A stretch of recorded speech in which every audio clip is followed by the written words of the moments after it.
Вот мой цветочек сидит. Ну, маленький. У зайки глазик болит.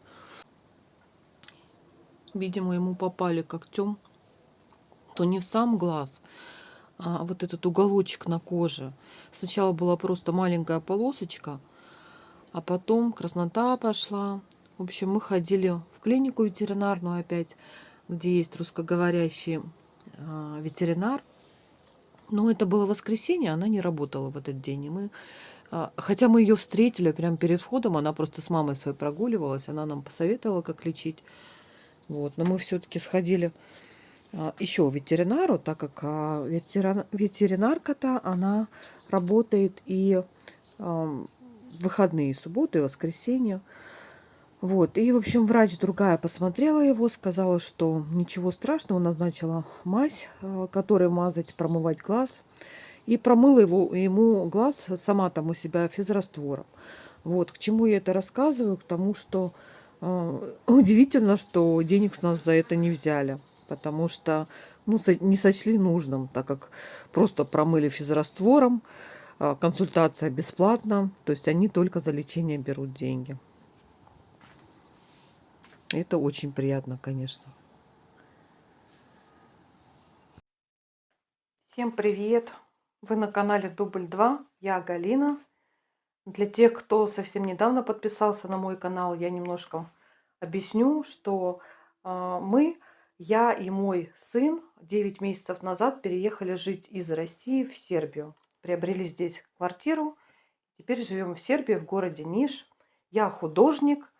Также мое увлечение – это декупаж. Когда-то очень-очень давно меня с ним познакомила моя подружка из России. Она показала, что вот есть такое вообще, как декупаж, и можно вот так вот делать. И для меня это было впервые. Я им увлеклась. И, конечно же, несмотря на то, что я художник, и по большей части я рисую, но декупаж тоже, я к нему неравнодушна. И также продолжаю делать работы, которые оформлены в технике декупаж. Вот несколько таких работ. Это вот такие короба. Я их не могу пока поставить вот так вот, потому что я только что покрасила одну у них. Вот такие. Они из дерева, то есть я приобретаю вот такие вот заготовки, просто деревянные, как они сейчас внутри, можно видеть. Это дерево сосна. И потом с помощью салфеточек оформляю вот так вот. Покрываю лаком, для того, чтобы можно было эти поверхности мыть, чтобы они не испортились сразу же от воды. Вот такие короба. Просто они сейчас у меня стоят здесь, именно потому что я покрасила дно у них недавно, чтобы они досохли. Тоже такая новогодняя тематика. Вот, я очень много салфеточек с собой из России привезла, прям целую коробку. Поэтому также продолжаю заниматься и декупажем. И вот такой поднос я еще достала. Вот так он выглядит.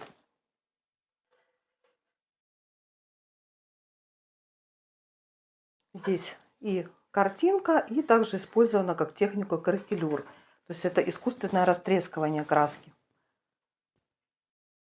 Вот такой подносик я сейчас понесу в подарок дарить.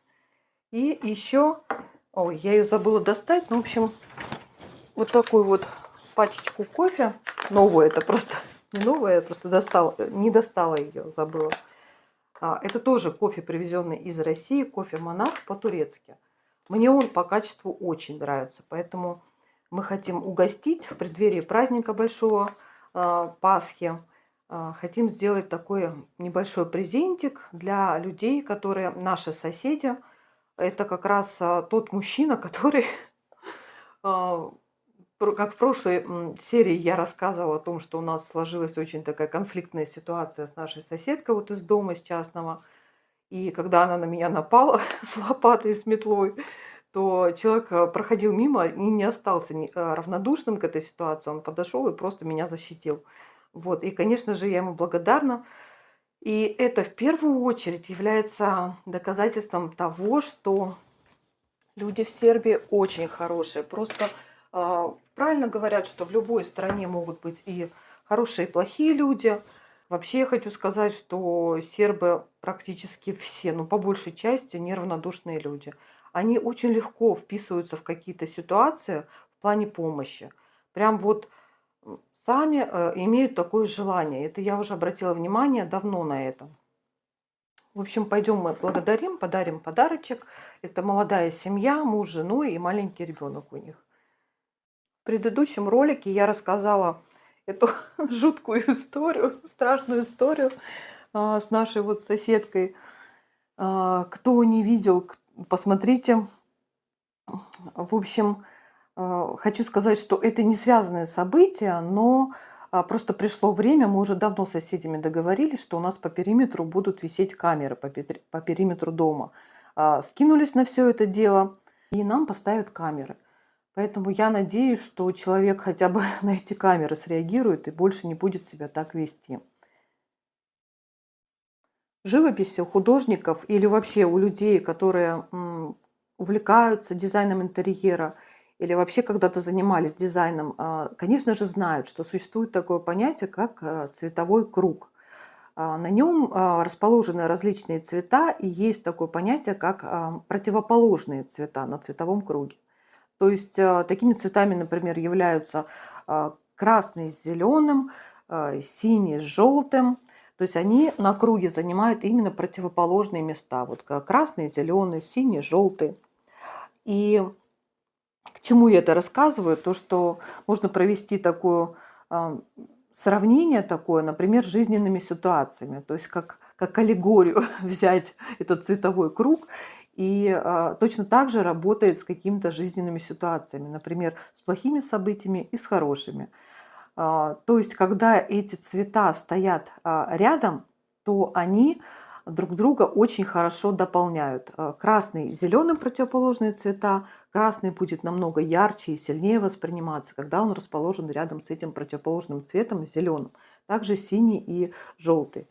И ситуации вот эти противоположные, какие-то отрицательные и хорошие, если они находятся прямо вот рядом, то они тоже воспринимаются намного ярче и сильнее. Это я к чему рассказываю? К тому, что получилось именно так, что вот эта ситуация с вызовом полиции произошла в один день, а на следующий день у меня была очень приятная история, которую я уже, в принципе, ждала. То есть я вступила в Ассоциацию художников Сербии. Вот. Естественно, ничего не сняла, вы уж меня извините, но именно по той причине, что я еще плохо знаю сербский, и мне приходилось очень внимательно сидеть и слушать, как бы слушать каждое слово, что говорят, потому что для меня все это было ново, и я внимательно слушала, чтобы понимать, о чем идет речь. Вот, поэтому снимать и прям внимательно слушать это не получилось бы абсолютно. Принимают новых членов в общество художников Сербии, приносишь туда свои работы, несколько работ. Я приносила, по-моему, 5 или 6 работ с собой. Вот, можно плюс там, плюс-минус несколько, чуть больше, чуть меньше. И эти работы носят вот так вот по кругу перед всеми членами ассоциации, показывают их, если кто-то хочет посмотреть поближе, дают их посмотреть. Вот. И потом все члены этого общества художников принимают решение, берут тебя там, не берут. Не знаю, бывают ли ситуации, что не берут, не знаю, я была впервые, было 5 человек, кандидатов в это сообщество.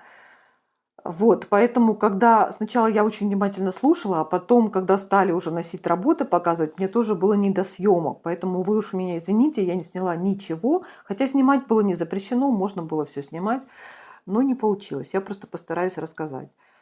Каким образом я вообще узнала о этой ассоциации, о существовании этой ассоциации? Я познакомилась с художником, зовут его Тихомир, он из Ниша. Он какое-то время жил в России, работал там, но это было очень давно, еще при Советском Союзе, при Югославии. То есть он там работал тогда, в те годы, когда я родилась. То есть, ну, это я к тому, что насколько старше человек. Но он очень такой вот живчик, такой молодец прям. А Познакомились мы, просто проходили с сыном как-то по одной улице недалеко от парка Святого Савы, и с рынка, по-моему, что ли, мы даже шли. И я увидела, что стоит вот деревянная кучица, это деревянный домик такой, там их много, продают разные товары, и в том числе он стоял, продавал свои картины вот в этом домике. То есть у него есть вот этот домик, который я пытаюсь для себя сейчас как-то получить, чтобы не возить свои работы каждый день, потому что это нереально. У меня скопилось уже больше 4 коробов, то, что у меня на продажу. И, конечно же, возить каждый день это просто нереально. Более того, я не могу их нормально выставить там, потому что я не иду продавать, естественно, когда идет дождь, потому что там нет крыши, и даже в те дни, когда ветрено. То есть, ну, конечно, это ненормально. То есть их невозможно закрепить работы. Они же легкие все, и при каждом дуновении они будут просто падать. И поэтому передо мной сейчас стоит такая задача, что либо добиться вот этот домик деревянная кучица, но пока не получается. Я сделала все возможное, я написала заявку на сайт градоначальника с просьбой выделить такой домик. Я написала заявку на адрес туристической организации, они мне сами посоветовали это сделать. Вот, но пока как бы вообще никакого ответа не получила. Не знаю, получится с этой идеей что-то или нет.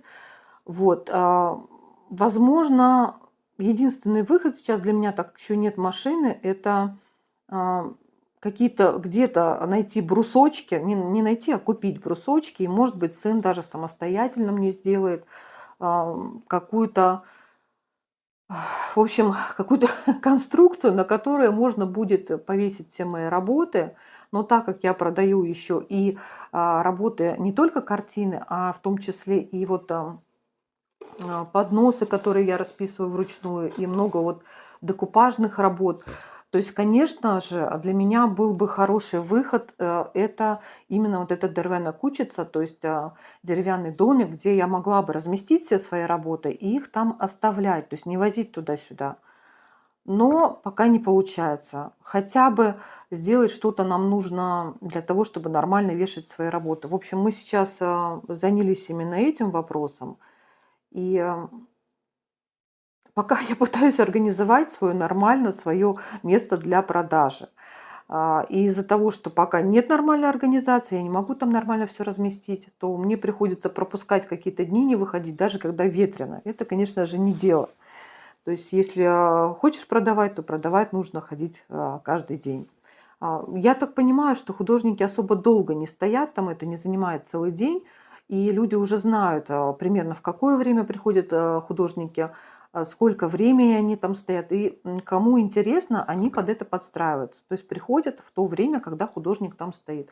Обычно я знаю, что художники, ну, часа 3 могут стоять, вряд ли больше. То есть это не то, чтобы там с утра до вечера ты стоишь и продаешь. В общем, это я просто немножко вкратце рассказываю, как выглядит продажа моих работ, и в том числе не только моих, и других художников. Вот, но я отошла от темы, как познакомились мы с Тихомиром. Вот, я увидела, что художник стоит, продает, значит, свои работы, и я сыну говорю, давай, давай, так как я слабо совсем еще разговариваю. Даже я бы сказала так, я много чего понимаю, когда говорят по-сербски, я практически все понимаю. Но сказать сама, еще участвовать вот в речи, пока слабо. Вот, и поэтому я попросила сына, говорю, давай подойдем, поговорим, спросим, как вообще здесь обстоит дело с продажей работ, познакомимся. И вот так мы подошли, познакомились с ним, он нам рассказал, что да, можно продавать, и есть еще такая ассоциация художников «Ниша», которая вы тоже можете попробовать вступить, и там есть определенные, во-первых, это моя среда, то есть это те люди, с которыми я хочу и мне интересно общаться. А, на пе э, на первых порах, может быть, там как-то совсем проблематично будет с языком, но это уже моя среда, с кем мне будет интересно с этими людьми находиться. Во-вторых, город поддерживает, насколько я понимаю, город поддерживает художников Сербии, эту ассоциацию, и предоставляет какие-то выезды на пленэры для того, чтобы рисовать где-то на природе, предоставляет транспорт для этого. Также предоставляет транспорт для того, чтобы выезжать организованно по другим городам, продавать свои работы. То есть, конечно же, это такие плюшки полезные для художника любого. И я, конечно же, захотела ими тоже пользоваться. И поэтому я пришла в определенное время, мне Тихомир позвонил, сказал, что вот скоро будет собрание, в такое-то время приходите. Вот. И когда я зашла, он меня увидел, сразу помахал, сказал привет, привет. И когда двух художников уже представили, они показали свои работы, он, значит, поднял руку, сказал, Галина, это девушка из России, вот я ее представляю. И я стала давать свои работы, их носили вот так вот по кругу перед всеми членами ассоциации и показывали. И что я хочу сказать, что это было настолько эмоционально для меня, то есть я не ожидала такой реакции. Все хлопали, вот, все так приветствовали бурно, то есть как бы из 5 человек было столько оваций мне, но я же все-таки человек скромный. Конечно же, я понимаю, что это не только там заслуга моих работ каких-то, но это в первую очередь, потому что мы переехали из России жить в Сербию, и сербы очень-очень гостеприимные люди. Вот, поэтому та ситуация, которая вот сложилась с соседкой, которая мне там кричала, уезжай там куда-то там к Зеленскому или еще куда-то, это две вот этих противоположности. И когда я попала в ассоциацию художников, и как там меня приветствовали, хлопали просто, говорили, что супер. Вот. И я понимаю, что, конечно, в первую очередь, потому что это гостеприимство, потому что мы переехали из России, вот, только во вторую очередь там мои работы как бы этого заслуживают. Это к тому, что как бы провести вот эту вот параллель между цветовым кругом, вот этими противоположностями и вот этими ситуациями двумя. То есть на меня это так сильно подействовало, вот этот вот реакция этих людей, художников, вот это приветствие и доброжелательность, и пожелание, чтобы у нас все здесь сложилось. То есть это было настолько ярко, яркие эмоции, так они эти два цвета заиграли противоположные, вот, что, конечно, я была счастлива, когда меня приняли в эту ассоциацию, я была счастлива увидеть такую реакцию, таких людей интересных. Кстати говоря, как минимум я пообщалась, наверное, с 5 или 6 людьми из этой ассоциации, и раз, два, три, трое из них знали русский язык. Вот, это половина. Конечно же, это в силу того, что в основном люди возрастные, которые жили в период Югославии здесь, и в этот период в школах изучали русский язык. Вот, поэтому и знания оттуда. То есть мы прекрасно пообщались. Я была удивлена, как некоторые разговаривали хорошо по-русски, мы обменялись телефонами. Вот, в общем, эмоций была масса. Мне было безумно приятно, что меня так встретили, что мои работы так одобрили, сказали, что очень красиво. Вот Тихомир сказал, всем сказал, да, ну конечно, это же русская школа. Вот. То есть оценили школу художников.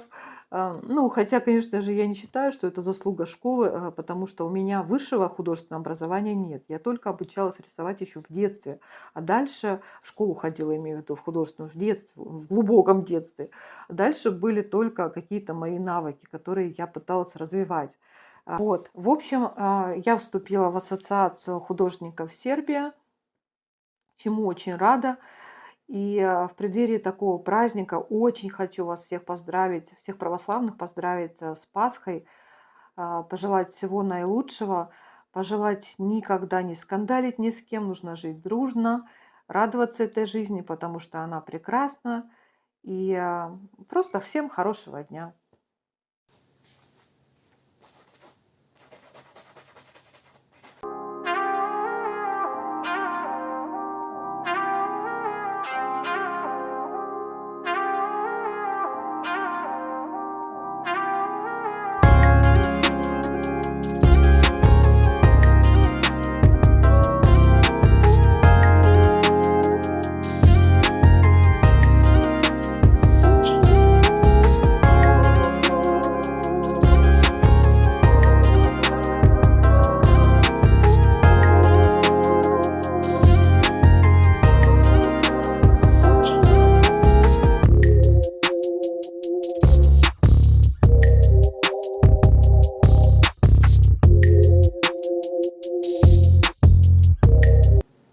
меня, к сожалению, перестала снимать камера. Отключилась сама. Вот. Я доделала подмалевок на сегодня и оставляю вот в таком виде.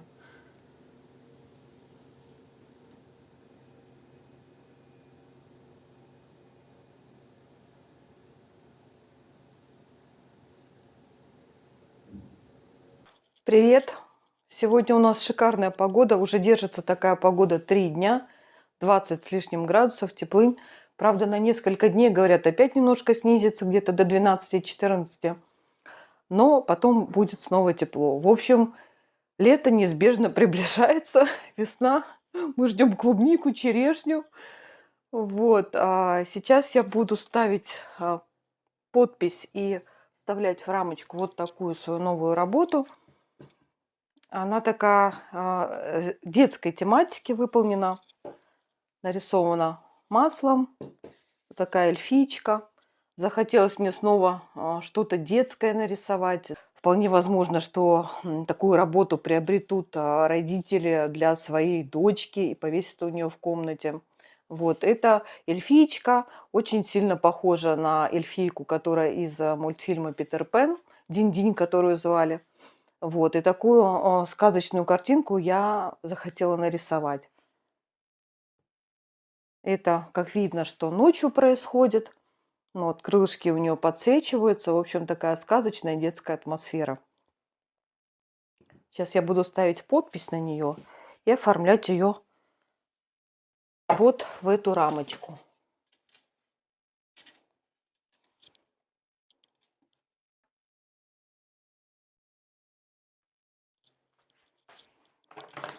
Я обычно ставлю подпись свою вот такими вот контурами. Здесь у меня черный есть цвет, оранжевый, такой красноватый, розовато-красноватый и под бронзу. Сейчас я возьму розовато-красноватый вот такой цвет, потому что у меня здесь присутствует такой цвет на ягодах. Вот, и обычно я прям сразу понимаю, где я должна поставить свою подпись, но вот на этой картине не очевидно. Мне почему-то не хочется ставить ее сюда.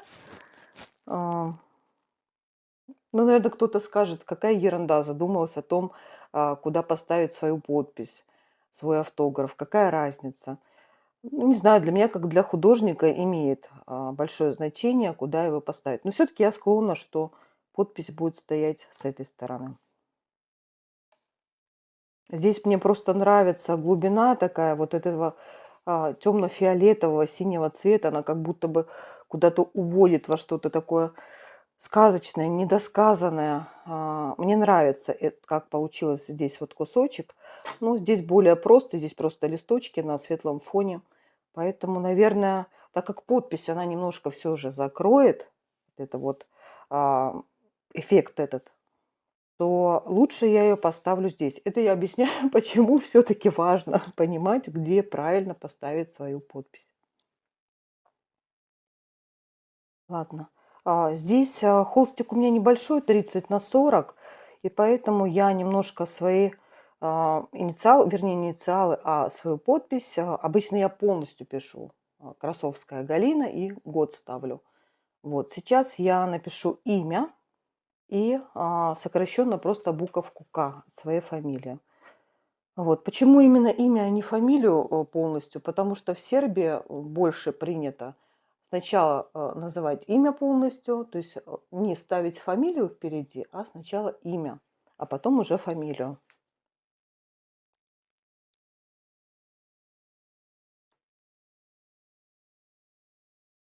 Мгм.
В ночи у нее освещаются ее крылышки от луны, просто от того, что она волшебный персонаж. Кстати, здесь не использовано на крылышках абсолютно никакого блеска. Такой эффект блеска достигнут благодаря сочетанию красок, подбора красок.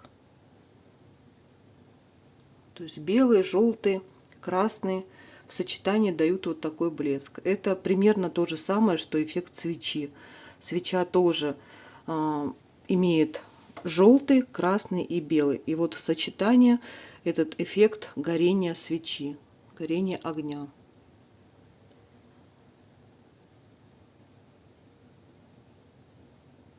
Надеюсь, эта картина станет украшением комнаты какой-нибудь девочки.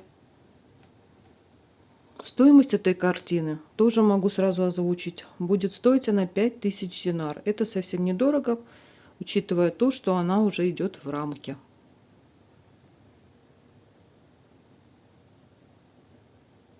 Размер ее 30 на 40 сантиметров. Написана эта картина маслом.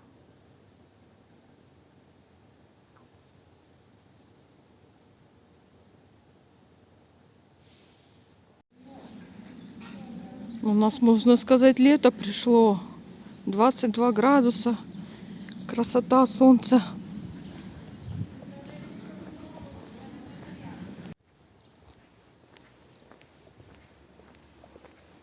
Вот эта магнолия еще цветет, не отцвела. Красавица.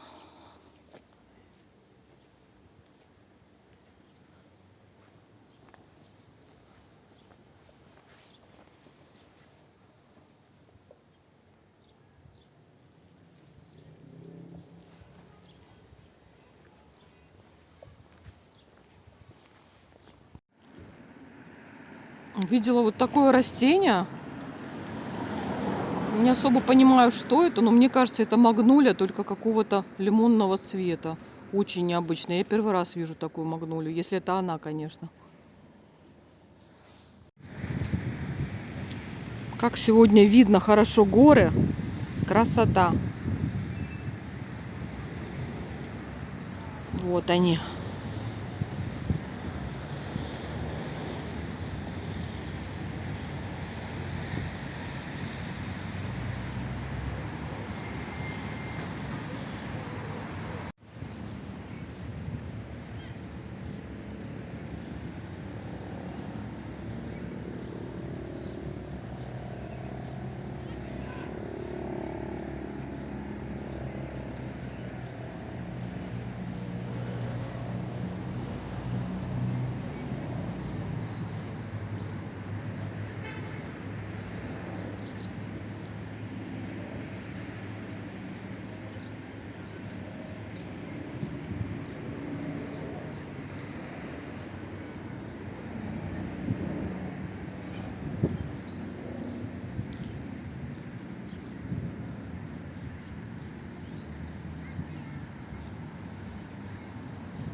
Очень приятная территория возле церкви Святого Пантелеймона.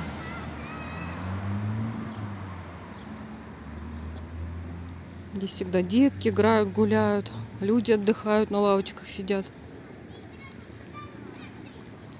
Чистенько, красиво.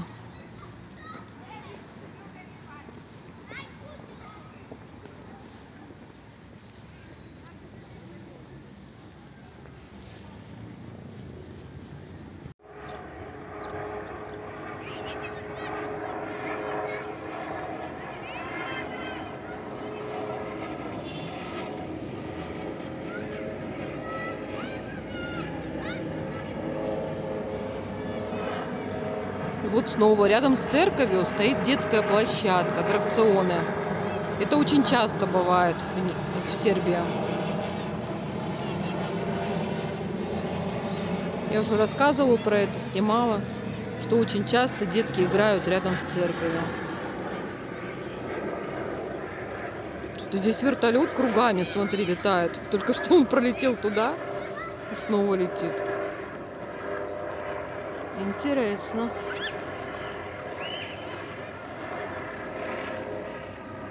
Как у них тут все интересно. Да, смотри, он сейчас опять повернет.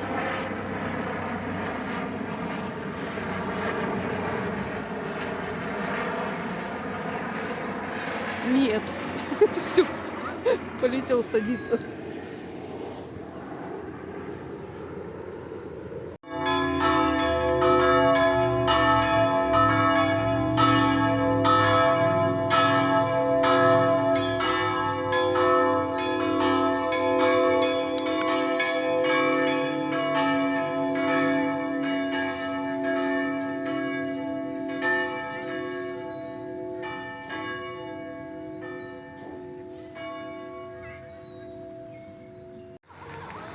Вот еще какая-то на территории Пантелея совсем старинная церковь.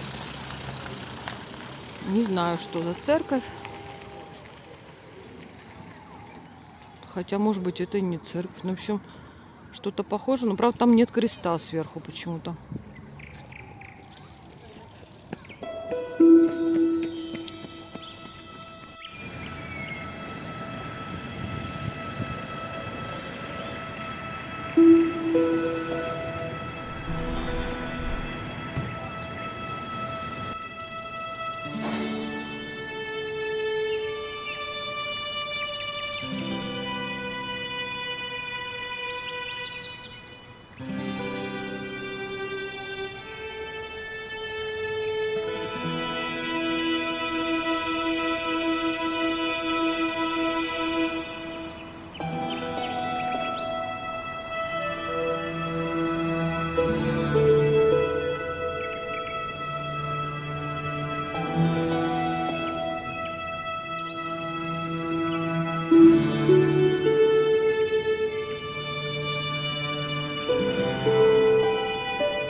Вот это здание красивое, это бывшая казарма. Вот здесь даже вывеска есть. Но сейчас это уже не казарма. Я так поняла, что это здание суда. Здание историческое, очень красивое. Мы сегодня в Lidl заскочили по-быстренькому. Почти ничего нам не нужно, но я тут увидела такие интересные набор яиц. Они разноцветные все. С каким-то голубоватым оттенком, сероватым, белые, бежевые. В общем, все разного цвета. Хочу взять на пробу. Я надеюсь, что они все куриные. Они голубиные, какие-нибудь там, не знаю, змеиные. Динозавра. Стоит 199 динар за десяток. Вот сейчас перевели, оказывается, эти яйца, все, естественно, куриные, от особых кур, от особых пород кур. В общем, породы. Куры разные несут разного цвета яйца. Мы стали брать вот такие йогурты, они обалденно вкусные. Это персиковый. Здесь большой стакан. 400 грамм. Вот. И сегодня они по 130 динар за 400 грамм. А так вообще 180 обычно. Вот. Так что мы возьмем 2 штучки. Еще появились какие-то новые. Вот черника. 500 грамм даже. Ого. Вот. А вообще хотела рассказать. Мы сегодня только узнали. Оказывается, все ценники в Lidl очень супер навороченные, современные. Оказывается, это не бумага, это экранчики. То есть поэтому здесь полный порядок всегда с ценой. Они управляются от одного компьютера. Если меняется цена, значит цену меняют. Менять можно цвет. В общем, какие-то красные ставят, какие-то черные, не знаю, от чего это зависит. Вот, поэтому здесь всегда полный порядок с ценами. Мы только что просто шли, и, видимо, что-то перезагружалось, и они мигали. Стало понятно, что это экранчики. Вот, поэтому это, конечно, супер. Сын просто восхищен. Говорит, надо же, почему-то не догадались. Ведь это все просто сделать на самом деле, но настолько эффективно. Есть еще интересный момент. Вот этот ценник, который по скидке, скажем, его края надрезаны, вот эти уголки, вот это вот здесь вот насечки, это чтобы их не переклеивали, ты его берешь, и он отрывается. Если кто-то придумает вот так вот перенести, пробить, то она рвется просто сразу. Вот здесь вот засечки есть. Раз, два и три. То есть специально, да, так сделать, да, чтобы не оторвать Я было. вот сейчас посмотрел под него, где срок годности, не нашел, но тем не менее она уже порвалась, то есть его нельзя переклеить. Все продумано, короче. Не, ну вот эти вот ценники, конечно, экранчики, меня прям впечатлили. Тем не менее, срок годности я так и не нашел. Очень красивая цапля, металлическая, для украшения сада. Большая такая, наверное, сантиметров 80 высотой. 1500 динар стоит. Какой-то павлин вон еще есть.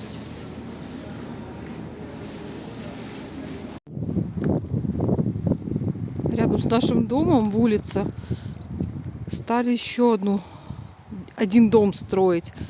Но пока не знаю, не могу понять, это будет частный дом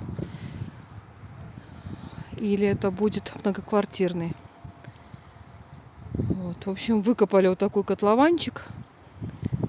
Наверное, у них сейчас обед, перерыв, никого нет. Вот, но мне не нравится то, что не огородили этот участок. Вот вечером мы шли вчера и едва разглядели, что здесь уже котлован выкопан. То есть нет вообще, ничем не огорожено абсолютно. Сегодня в Лидле у нас покупок немного, потому что мы заходили, можно сказать, за хлебом. Ну, кое-что еще подкупили. Такой шикарный салатик. Вот. Сочный, свеженький. 39 динар. Ну, 40 динар пусть. Это очень дешево. Вот такое вино было тоже по акции. Царь Лазар. 318, кажется, динар. И была еще из такой же серии, тоже называлась «Царица Милица». Вот, я уже говорила, что иногда люблю покупать, но оно у нас потом так долго стоит, то есть не факт, что мы его прям попробуем сразу. Оно может долго стоять, несколько месяцев. Ну, пусть будет, пусть стоит. Вот такой йогурт взяли на пробу. Мы брали греческий йогурт фруктовый, очень вкусный, но это другой производитель, вот Пилос написано. Попробуем его еще. 180 динар. Это сыр с зеленью, такой чуть-чуть солоноватый, очень вкусный. 170 динар. Здесь в коробочке 200 грамм. Кетчуп 166 динар. Но он еще был у меня в приложении по акции, то есть еще минус 15%. Вот такая консерва для кота. Он, конечно, у нас в основном мясиком питается, потому что это даже более выгодно. Но иногда я беру. Вот эта консерва, большая банка, и что-то он в последнее время прям даже ее поел. Хотя обычно ее не любит, не ест. 415 грамм, стоит 110 динар. Спагетти 500 грамм, 75 динар. Майонез сегодня был по акции. Обычно он стоит 116 динар. Сегодня он был по 99, 300 миллилитров. И клубничка тоже была сегодня по акции. 250 грамм, 130 динар. В одной пачечке 250 грамм. Мы уже брали, она очень вкусная. Ароматная, вкусная, сладкая. Вот, так что вот с такими покупками мы сегодня из Лидла. Ну и яйца я еще купила, я вам уже показывала, разного цвета.